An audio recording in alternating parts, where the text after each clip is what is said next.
यह सूर्य वर्ष, उत्तरायण, दक्षिणायन, वसंत आदि ऋतु, चैत्र आदि 12 महीने, शुक्ल और कृष्ण पक्ष, दिन रात, मुहूर्त जो कि 30 कलाओं का संयोग, कला जो 30 काष्ठा का संयोग, काष्ठा जो कि 18 निमेष का संयोग तथा निमेष आदि समय के विभागों को प्रकाशित करता है, जैसे कि मनु जी ने कहा है, और उन्हीं के साथ सब औषधियों के रस और सब स्थानों से जलों को खींचता है।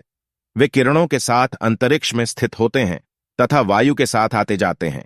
ऋतुओं के अनुक्रम से पवनों में भी यथायोग्य गुण उत्पन्न होते हैं। इसी से वे त्रसरेणु आदि पदार्थों व क्रियाओं के हेतु होते हैं तथा अग्नि के बीच में सुगंधित पदार्थों के होम द्वारा वे पवित्र होकर प्राणी मात्र को सुख संयुक्त करते हैं और वे ही पदार्थों के देने लेने में हेतु होते हैं। यह जो बिजुली अग्नि की सूक्ष्म अवस्था है, सो सब स्थूल पदार्थों के अवयवों में व्याप्त होकर उनको धारण और छेदन करती है। इसी से यह प्रत्यक्ष अग्नि उत्पन्न होके उसी में विलीन हो जाता है। दाह गुण युक्त यह अग्नि अपने रूप के प्रकाश से सब ऊपर नीचे व मध्य में रहने वाले पदार्थों को अच्छी प्रकार सुशोभित करता, होम और शिल्प विद्या में संयुक्त किया हुआ दिव्य दिव्य सुखों का प्रकाश करता है। मनुष्यों को योग्य है कि जगत के रचने वाले परमेश्वर ने जो जो जिस जिस वायु आदि पदार्थों में नियम स्थापन किए हैं, उनको जानकर कार्यों को सिद्ध करना चाहिए और उनसे सिद्ध किए हुए धन से सब ऋतुओं में सब प्राणियों के अनुकूल हित संपादन करना चाहिए तथा युक्ति के साथ सेवन किए हुए पदार्थ मित्र के समान होते और इससे विपरीत शत्रु के समान होते हैं, ऐसा जानना चाहिए। जो सबका मित्र बाहर आने वाला प्राण तथा शरीर के भीतर रहने वाला उदान है, इन्हीं से प्राणी ऋतुओं के साथ सब संसार रूपी यज्ञ और बल को धारण करके व्याप्त होते हैं, जिससे सब व्यवहार सिद्ध होते हैं। सब मनुष्यों को सब कर्म, उपासना तथा ज्ञानकांड यज्ञों में परमेश्वर ही की पूजा तथा भौतिक अग्निहोम व शिल्पादि कामों में अच्छी प्रकार संयुक्त करने योग्य है। परमेश्वर ने इस संसार में जीवों के लिए जो पदार्थ उत्पन्न किए हैं, उपकार में संयुक्त किए हैं।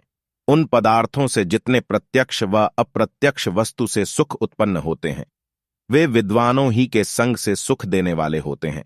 मनुष्यों को अच्छे ही काम सीखने चाहिए, दुष्ट नहीं, और सब ऋतुओं में सब सुखों के लिए यथायोग्य कर्म करना चाहिए तथा जिस ऋतु में जो देश स्थिति करने व जाने आने योग्य हो, उसमें उसी समय स्थिति व जाना तथा उस देश के अनुसार खाना पीना, वस्त्र धारणादि व्यवहार करके सब व्यवहार में सुखों को निरंतर सेवन करना चाहिए।